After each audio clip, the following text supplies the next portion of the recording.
Hallo meine Freunde, hola Madridistas, bitte weck mich jemand aus diesem Albtraum. Bei Real Madrid herrscht das absolute Chaos. Nicht nur, dass es sportlich so schlecht läuft wie lange nicht mehr. Real Madrid hat ein institutionelles Problem. Es herrscht ein kompletter Vertrauensbruch zwischen den Spielern von Real Madrid und den Verantwortlichen. Was da los ist, werde ich euch in diesem Video Stück für Stück aufzeigen. Mir fehlen die Worte. Und wenn das alles nicht schon schlimm genug wäre, wenn man schon am Boden liegt, kommt noch jemand und tritt drauf. Rodrigo hat sich nicht nur das Kreuzband und den Meniskus gerissen. Wir reden hier über die wahrscheinlich schlimmste Verletzung im Fußball. Wie Real Madrid damit umgegangen ist, zeigt das Chaos, das bei Real Madrid herrscht. Es ist unglaublich.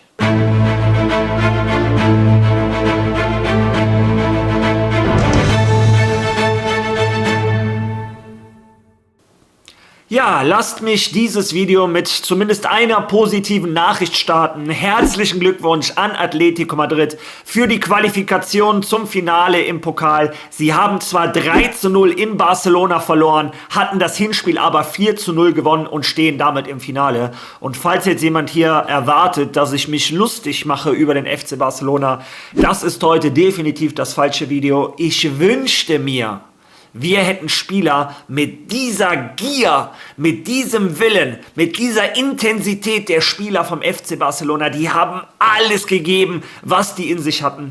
Ja, dieses Gefühl habe ich bei Real Madrid lange nicht mehr. Ja. Kommen wir jetzt zu Real Madrid. Unsere Spieler standen gestern auf dem Trainingsplatz. Ich lasse die Bilder parallel einspielen. Die bereiten sich auf das Spiel am Freitag, also übermorgen das nächste Spiel, gegen Celta Vigo vor, die ihrerseits, ich glaube, von den letzten 6 Spielen 5 gewonnen haben. Also falls irgendein Madridista noch an die Meisterschaft glaubt, spätestens am Freitag, so wie es aussieht, ist der letzte Traum vorbei. Denn Real Madrid... Ich weiß gar nicht, ob wir überhaupt 11 Mann auf dem Platz kriegen. Ich zeige euch mal die Verletztenliste von Real Madrid für das Spiel. Wie ihr seht, Militao verletzt, Bellingham verletzt, Ceballos verletzt, Mbappé verletzt, Rodrigo schlimmer verletzt. Dazu kommen wir jetzt. David Alaba hat Beschwerden, Raúl Asensio Beschwerden, Camavinga Beschwerden. Ihr seht Fragezeichen, es steht noch nicht fest, ob die kommen. Mastantuono ist gesperrt, Carreras ist gesperrt und Hausen sind gesperrt. Real Madrid hat einen Innenverteidiger für dieses Spiel, Antonio Rüdiger. Ja, vielleicht ein Asensio, wenn der wieder einmal seine Gesundheit aufs Spiel setzt. Das ist die medizinische Abteilung von Real Madrid. Das ist Nico Mihic und Pintos, die Florentino Perez so dringend zurückhaben wollte. Aber die Ernährungsberaterin, bei der es ja tatsächlich zu Verbesserungen bei Spielern kam, wie einem Dani Carvajal, der immer wieder verletzt war und seitdem er mit dieser Dame zusammengearbeitet hat, seitdem lief es ja wesentlich besser. Naja, bis er sich das Knie durchgetreten hat, aber da kann dir keine Ernährung auf der Welt helfen. Ja, die eine Dame, die etwas bewirkt hat, die wurde rausgeschmissen. Aber die Ärzte, bei denen es vorher genauso schlimm lief, und den Physiotherapeuten, ja, die wurden zurückgeholt. Die Konsequenzen seht ihr rechts neben mir auf dem Bildschirm. Ich weiß ganz ehrlich nicht, was ich noch sagen soll. Das Schlimmste von allem, unsere Spieler sind nicht dumm. Das, was ich euch sage, sehen die Spieler selber. Ich hatte euch vor einer Woche berichtet, dass Real Madrid über die Verletzung von Kylian Mbappé quasi aus L'Équipe erfahren hat. Dass die sauer und wütend waren, dass der Franzose eher Ärzten in Paris vertraut als den Teamärzten. Ja, und ich verrate euch so viel, er ist nicht der Einzige. So dieses Video. Es ist unglaublich, was ich für euch vorbereitet habe. Fangen wir aber erstmal mit Kylian Mbappé an. Denn es gibt immer noch unterschiedliche Meinungen zwischen dem Spieler und der Entourage und dem Vorstand von Real Madrid. Das Ganze präsentiert von La Cadena SER. Hören wir da zusammen einmal rein. Und dann gibt es da noch ein Problem, das noch nicht gelöst ist und das sehr wichtig ist, nämlich die Mbappé-Frage. Das hintere Kreuzband des Spielers auf der linken Seite ist am Ende seiner Belastbarkeit. Nennen wir das mal eine Verstauchung, weil das so im ärztlichen Bericht steht, aber die Verletzung ist wirklich schwerwiegend. Und es sind noch 100 Tage bis zur Weltmeisterschaft.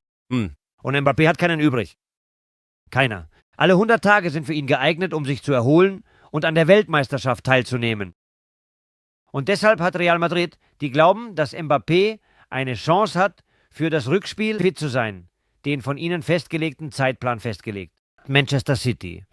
Mbappé Entourage teilt diese Informationen jedoch nicht. Er sagte, dass dieses Datum durchaus gültig sei, aber dass sein Spiel ein Risiko berge und er im Moment kein Risiko eingehen wolle. Ich nehme an, es hängt sehr vom Hinspiel ab, nicht wahr? Du spielst, aber wie ist die Frage? Mit welchem Prozentsatz? Gewinnt Madrid etwa 2:1 und man braucht in Manchester ein Tor, muss man da sein. Bei einem 0:3 riskiert man kein Bein für ein sinnloses Spiel. Real Madrid hat aber schon bald einen möglichen Rückkehrtermin genannt und das Umfeld des Spielers betont, dass er sich richtig erholen muss. Ich wiederhole, wir sprechen von einer Verstauchung, weil das so im ärztlichen Bericht steht, aber der Genesungsverlauf und Mbappés Frustration... Ja. Ja, ich weiß nicht mehr, was ich sagen soll.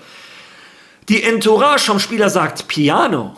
Sein Knie muss sich erst einmal zu 100% erholen. In 100 Tagen ist die WM, er bräuchte jeden einzelnen Tag, um wieder topfit zu sein. Real Madrid sagt, Rückspiel gegen City sollte der schaffen. Ja, bin ich gespannt.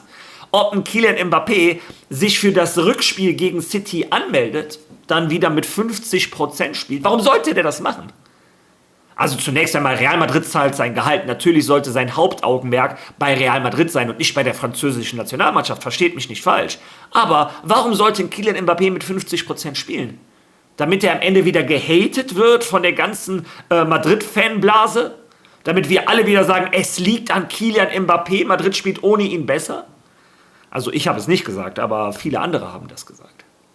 Warum sollte er sich quälen, wenn er damit die WM riskiert, seine Gesundheit, seine Karriere?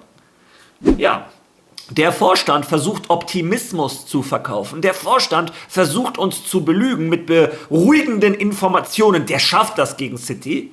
Ja, und die Entourage vom Spieler und er selber sagen, weiß ich nicht.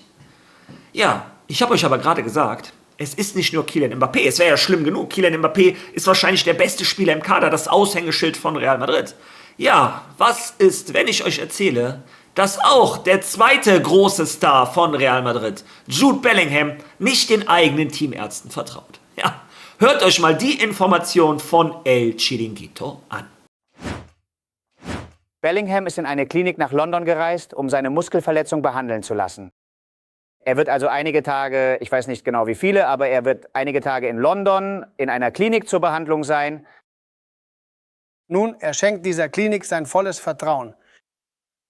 Das heißt, er vertraut diesen Ärzten mehr. Das ist die Realität. Und er lässt sich behandeln. Es ist ein bisschen so wie bei Mbappé. Es ist nicht nur eine Diagnose, sondern eine Behandlung in London. Mbappé wird in Frankreich behandelt und Bellingham in London. Ja, ihr habt es selber gehört. Jude Bellingham lässt sich in England ja nicht nur testen, also was er da genau hat. Nein, der lässt sich da auch behandeln. Auch er vertraut den Teamärzten nicht so sehr wie irgendwelchen Ärzten in London. Ja, und wenn ihr euch fragt, warum ist das so? Meiner Meinung nach haben die Spieler absolut recht. Und nicht nur wegen der Verletzungsliste, die ich euch eben gezeigt habe, sondern wegen dem, was Rodrigo passiert ist. Zunächst einmal zeige ich euch, was Rodrigo passiert ist. Rodrigos medizinischer Bericht. Nach den heute von den medizinischen Diensten von Real Madrid durchgeführten Tests an unserem Spieler Rodrigo wurde bei ihm ein Riss des vorderen Kreuzbandes und ein Riss des Außenmeniskus im rechten Bein diagnostiziert. Die absolute Horrordiagnose für jeden Fußballer. Nicht nur das Kreuzband, das ist schon schlimm genug, da reden wir über 7 Monate. Auch der Meniskus, das gleiche, was ein David Alaba hatte. Bei dem David Alaba hat es so circa 14 Monate gedauert. Bei Rodrigo redet man von circa 10 Monaten. Ja, absolute Horrornachricht. Und ich zeige euch mal die Tabelle der Kreuzbandrisse, die wir in den letzten Jahren hatten. 2019 Asensio, 2023 Courtois, Militao, Alaba, 24 Carvajal, nochmal Militao, 26 Rodrigo. Ey, das sind 24 Profis, die haben die Körper von Profis. Da geht irgendetwas nicht mit rechten Dingen zu. Ob es an der Ernährung liegt, am Trainingsplatz, an den Physiotherapeuten, an den Ärzten, irgendetwas kann da nicht stimmen. Das ist nicht normal. Ja, Hören wir uns, bevor ich jetzt gleich komplett eskaliere, ihr werdet auch gleich verstehen, warum, hören wir uns erst einmal die Nachricht an, die Rodrigo selber in seinen sozialen Netzwerken veröffentlicht hat. Auch ohne Verständnis vertraue ich dir. Dann die Gebetshände, also er meint natürlich Gott. Wir wissen, Brasilianer sind sehr, sehr gläubig.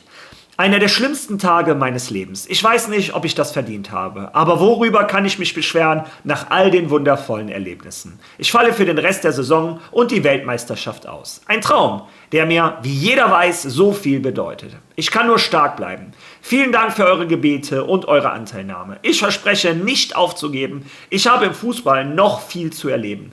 Gott hat alles in seiner Hand. Ja.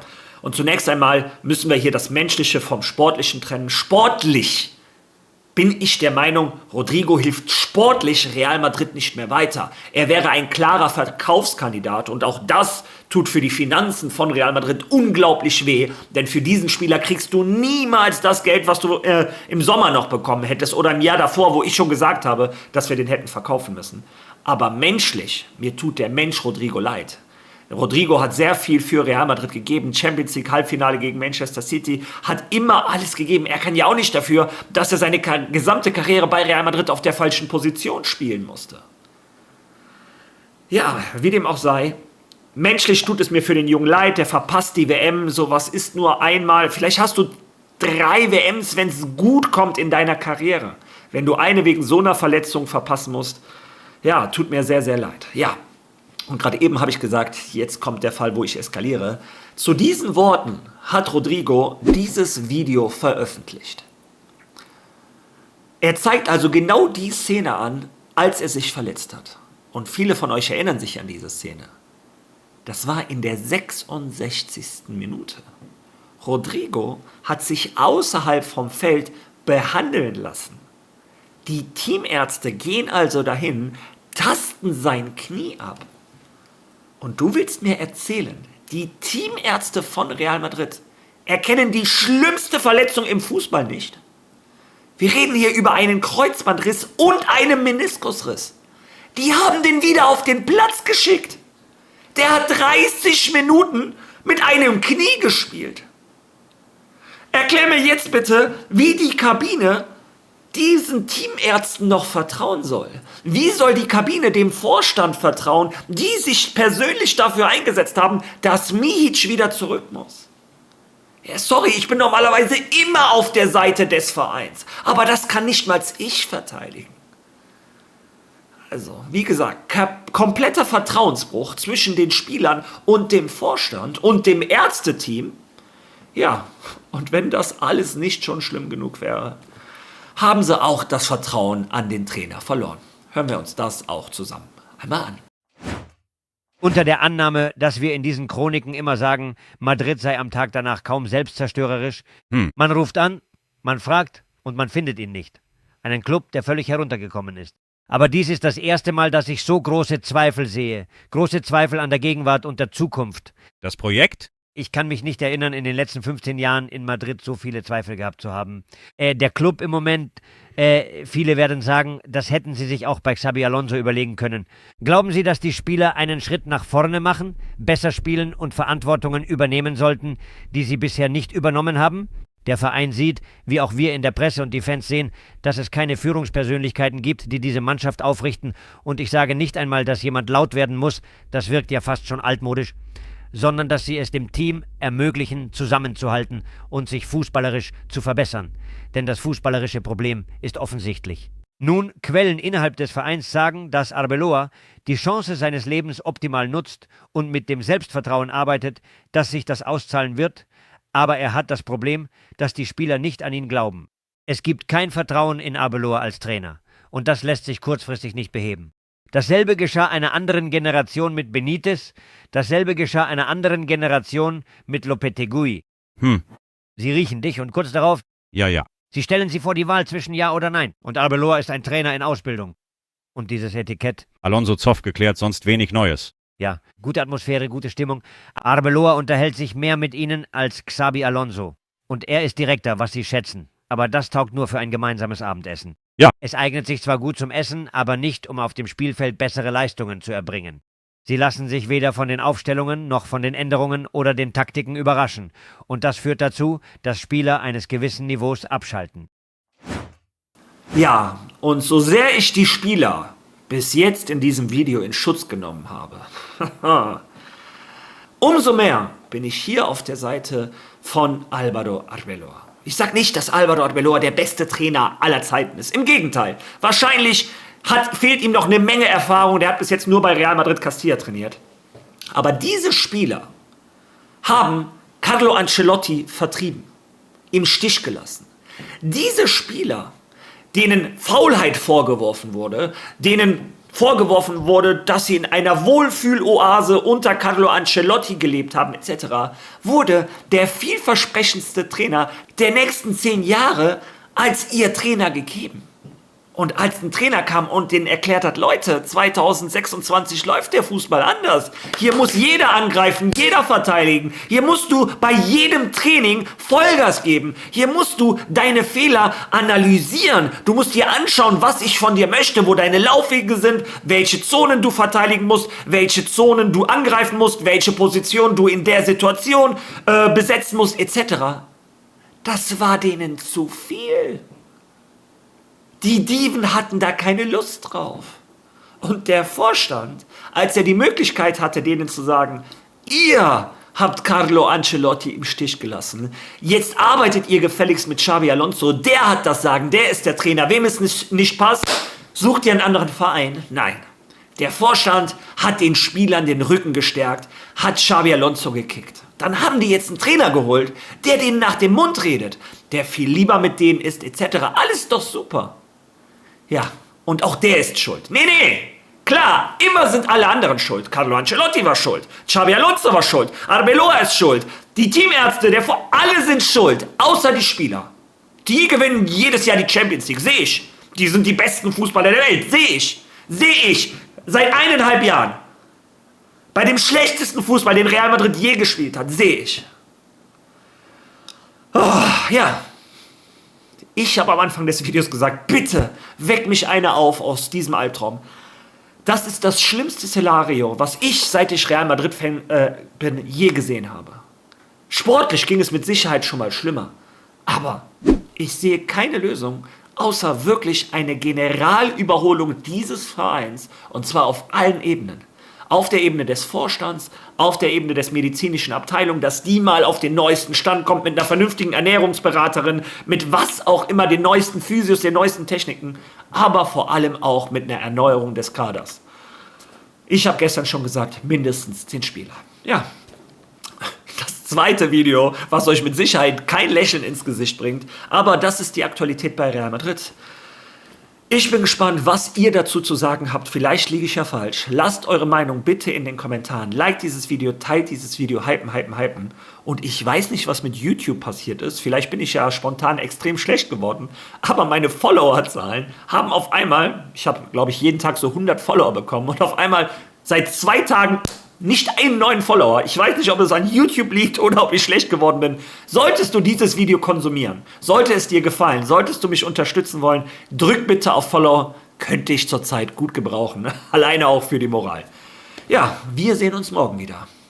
Bis dahin. A la Madrid.